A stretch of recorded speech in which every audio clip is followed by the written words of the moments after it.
വയനാട്ടിൽ ജൂലൈയിൽ ഉണ്ടായേക്കാൾ വലിയ ദുരന്തമാണ് ജൂലൈക്ക് ശേഷം നടന്നത് എന്ന് പറയാൻ നമുക്കിപ്പോൾ കഴിയും.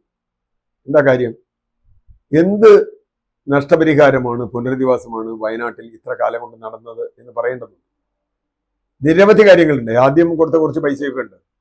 അതല്ലാതെ ബാക്കി റിലീഫ് ചെയ്തത് മുഴുവൻ നാട്ടുകാരാണ്. ഒരുപാട് സ്വകാര്യ വ്യക്തികളും രാഷ്ട്രീയ പ്രസ്ഥാനങ്ങളും ഒക്കെ വീട് വെച്ചു കൊടുക്കാൻ തയ്യാറായിട്ടുണ്ട്. അവിടെ ഏതാണ്ട് 3000-ലധികം വീടുകൾ അവിടെ നഷ്ടപ്പെട്ടിട്ടുണ്ടെന്ന് പറയുന്നു, ഭാഗികമായും പൂർണ്ണമായും.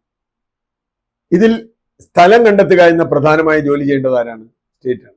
സ്റ്റേറ്റ് അത് ചെയ്തോ? വളരെ പ്രധാനപ്പെട്ട ഒരു ചോദ്യമാണ്. ഇതുവരെ ഒന്നും ചെയ്തിട്ടില്ല. ഇനിയിപ്പോൾ നഷ്ടപരിഹാരം കിട്ടുമോ കിട്ടില്ല എന്നുള്ളത് രണ്ടാമത്തെ കാര്യം. രണ്ടാമത്തെ വിഷയം, ഇതിനു വേണ്ട ഫണ്ട് എവിടെ നിന്നാണ്? ഒരുപാട് പേർ മുഖ്യമന്ത്രിയുടെ റിലീഫ് ഫണ്ടിലേക്ക് പൈസ കൊടുത്തു എന്നുണ്ട്. എന്തായാലും കഴിഞ്ഞ തവണ കൊടുത്ത പോലെ ഒന്നും കൊടുത്തില്ല. കാരണം അത് സ്വന്തക്കാർക്ക് വിധിച്ചു കൊടുക്കാൻ റിലീഫ് ഫണ്ട് ഉപയോഗിച്ചു എന്നുള്ളത് സുപ്രീം കോടതി വരെ വിധി വന്നിട്ടുണ്ട്. ഇപ്പോൾ CMDRF-ൽ നിന്ന് ഫണ്ട് എടുത്ത് ഒരു മുൻ MLA-യുടെ മകന് കൊടുത്തതിനെതിരായി സുപ്രീം കോടതി വിധി വന്നിട്ടുണ്ട്, രാമേന്ദ്രൻ നായരുടെ മകന്. ഞാനിപ്പോൾ അത് അദ്ദേഹത്തിന് വിമർശിക്കുന്നതല്ല, പക്ഷേ ഇങ്ങനെ കൊടുക്കാമോ എന്ന ചോദ്യമുണ്ട്.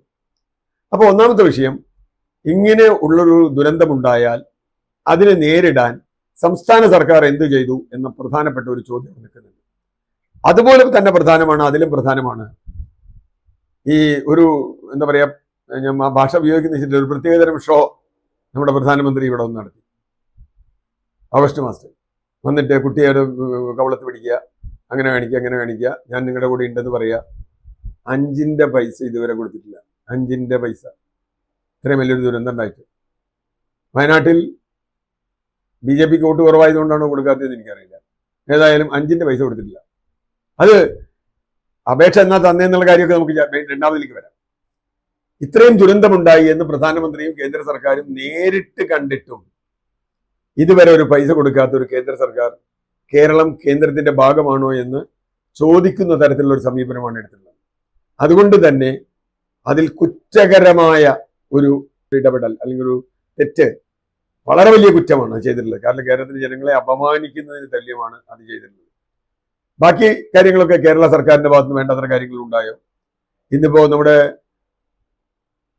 പുതിയ വയനാട് MP പ്രിയങ്ക നേരിട്ട് പോയി കണ്ട് കാര്യങ്ങൾ അന്വേഷിച്ചു. ഇന്ന് അമിത്ഷാ എഴുതി കൊടുത്തൊരു മറുപടി ഉണ്ട്, നവംബർ 11-നാണ് ഞങ്ങൾക്ക് ഇത് കിട്ടിയത്. അതെനിക്ക് വിശ്വാസമില്ല, അത് ഞാൻ വിശ്വസിക്കുന്നേ ഇല്ല. അമിത്ഷായെ വിശ്വസിക്കാൻ സാധ്യത വലിയ ബുദ്ധിമുട്ടാണ്. കാരണം ഏത് കാര്യം അയാൾ പറയണമെന്ന് എനിക്ക് മനസ്സിലായിട്ടില്ല. ഓഗസ്റ്റ് മാസത്തിൽ 1600-1800 കോടി രൂപയുടെ ഒരു പ്രോജക്റ്റ് കേരള ഗവൺമെന്റ് കൊടുത്തു എന്നാണ് ഇവർ പറയുന്നത്. അതിനെപ്പറ്റി വലിയ വിവാദങ്ങൾ ഉണ്ടായി. ഒരു എസ്റ്റിമേറ്റ് ആണ് കൊടുത്തത്. ആ എസ്റ്റിമേറ്റ് ശരിക്കും റിലയബിൾ ആണോ? ഒരു ശവം മറവ് ചെയ്യാൻ എത്ര രൂപ, ലക്ഷക്കണക്കിന് രൂപ വേണമെന്നൊക്കെ പറഞ്ഞു. അങ്ങനത്തെ ഉള്ള സംഗതികളൊക്കെ ഉണ്ട്. അതെന്തിലോട്ടെ, കേരള സർക്കാർ ഒരു പൈസയും ആവശ്യപ്പെട്ടിട്ടില്ല നവംബർ 11-ന് മുമ്പ് എന്നാണ് അമിത്ഷാ പറയുന്നത്. ഇനി ആവശ്യപ്പെട്ടതിൽ എന്തെങ്കിലും തെറ്റുണ്ടെന്ന് വെക്കുക, തെറ്റുണ്ടാവാം. ഇതിന് മുമ്പുള്ള കണക്ക് ഞാൻ കേട്ടത് എങ്ങനെയാണ്? ഇതിന് മുമ്പുള്ള കണക്ക് കൊടുത്തിട്ടില്ല, ഈ കണക്കുകൾ തന്നെ കൃത്യമല്ല, വിശദീകരണം കൊടുത്തിട്ടില്ല.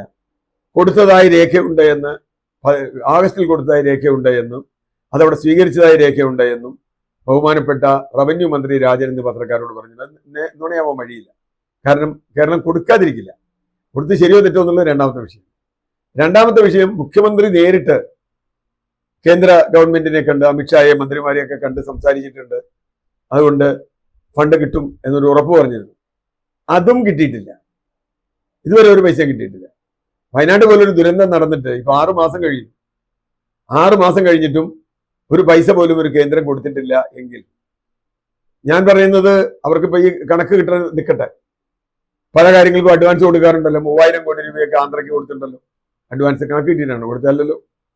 അവരൊരു എസ്റ്റിമേറ്റ് എടുത്തിട്ടേ ഇപ്പൊ കേരളം 1600 കോടി രൂപയ്ക്ക് ആവശ്യപ്പെട്ടു എന്നുണ്ടെങ്കിൽ ഞങ്ങൾ 800 കോടി തരുന്നു, ബാക്കി 800 കോടി ഇതിന്റെ കണക്ക് തരുമ്പോൾ തരാം എന്ന് പറഞ്ഞിരുന്നെങ്കിൽ നമുക്ക് മനസ്സിലാക്കാമായിരുന്നു. കാരണം ഒരു ദുരന്ത മുഖത്താണ് ജനങ്ങൾ. അവരാണ് ഫസ്റ്റ് കൺസിഡറേഷൻ. ഇന്ത്യൻ ഭരണഘടന പറയുന്നത് പോലെ പീപ്പിൾ ബി ദ പീപ്പിൾ ആണ് ഇതിന്റെ ഫസ്റ്റ് ആദ്യത്തെ ഉത്തരവാദിത്തം വരേണ്ടത്.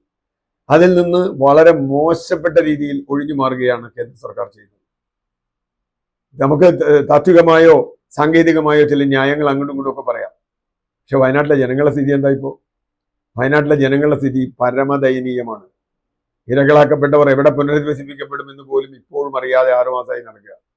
അവർക്ക് വാടക കൊടുക്കുന്നുണ്ടെന്ന് പറയുന്നു. എനിക്കറിയാം വാടക കിട്ടിയെന്ന് പറഞ്ഞു. അവരുടെ പേരിലെ കടബാധ്യത സംബന്ധിച്ച് വലിയ തർക്കങ്ങൾ അവിടെ വന്നിട്ടുണ്ട്. ദേശസാൽകൃത ബാങ്കും സഹകരണ ബാങ്കുകളും ഒക്കെ കടം കൊടുത്തിട്ടുണ്ട്. അവരുടെ വീടുകൾ, ഇല്ലാത്ത വീടുകൾ പോലും ജപ്തി ചെയ്യാൻ ആളുകൾ വരുന്നുണ്ട്. പകുതി മുറിഞ്ഞ വീടുകൾ ജപ്തി ചെയ്യാൻ ആളുകൾ വരുന്നുണ്ട്. ഇത് ഇടപെടാൻ എന്താ കേന്ദ്രത്തിനും സംസ്ഥാന സർക്കാരിനും ഒരു ശേഷിയില്ല? കുനിൽമേൽ ഗുരു എന്ന് പറഞ്ഞതുപോലെ വേണ്ടപ്പെട്ടവരൊക്കെ നഷ്ടപ്പെട്ടു.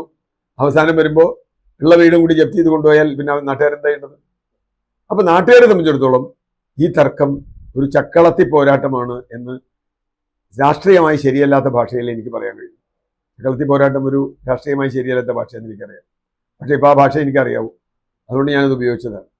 ഇവർ തമ്മിൽ അങ്ങോട്ടും ഇങ്ങോട്ടും പരസ്പരം നാടകം കളിക്കുകയാണോ ചെയ്യുന്നത്? ഈ നാടകം അവസാനിപ്പിച്ചേ പറ്റൂ.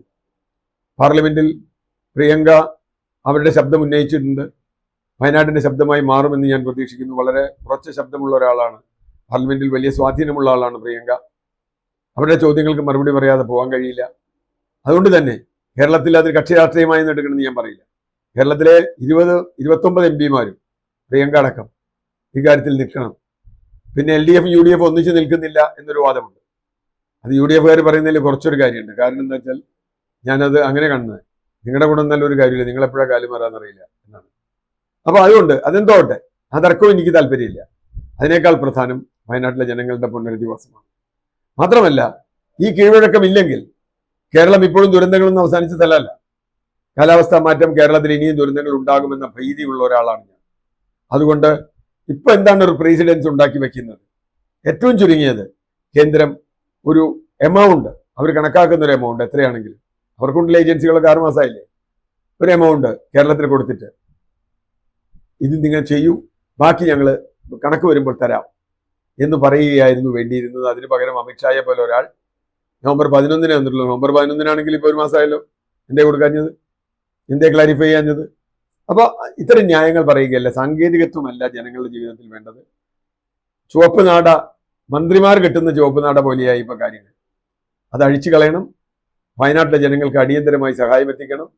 അവരോടൊപ്പമുണ്ട് എന്ന് നമ്മൾ റിലീഫും റെസ്ക്യൂ സമയത്ത് കാണിച്ച ആ മനസ്സ് ഇപ്പോൾ പുനരധിവാസത്തിലും റീഹാബിലിറ്റേഷൻ റീസെറ്റിൽമെന്റിലും കാണിക്കണം. അവരുടെ ജീവിതം തിരിച്ചു കൊണ്ടുവരണം. അത് ഏത് സ്ഥലം വേണം എന്നുള്ളതിനെ കുറിച്ച് അടിയന്തരമായി തീരുമാനിക്കണം. അങ്ങനെയാണെങ്കിൽ വീട് പണിത് കൊടുക്കാനുള്ള ആളുകളുണ്ട്, അവരെ അതിനെ ഏൽപ്പിക്കണം. ഇത്തരം നിരവധി കാര്യങ്ങൾ സംസ്ഥാന സർക്കാർ ചെയ്യാനുണ്ട്. വേണ്ട പണം കൊടുക്കേണ്ട ചുമതല കേന്ദ്ര സർക്കാരിനുണ്ട്. രണ്ടും നടക്കാത്തത് ജനങ്ങളെ വല്ലാതെ വേദനിപ്പിക്കുന്നുണ്ട് എന്ന് മാത്രമേ ഇപ്പോൾ പറയുന്നുള്ളൂ.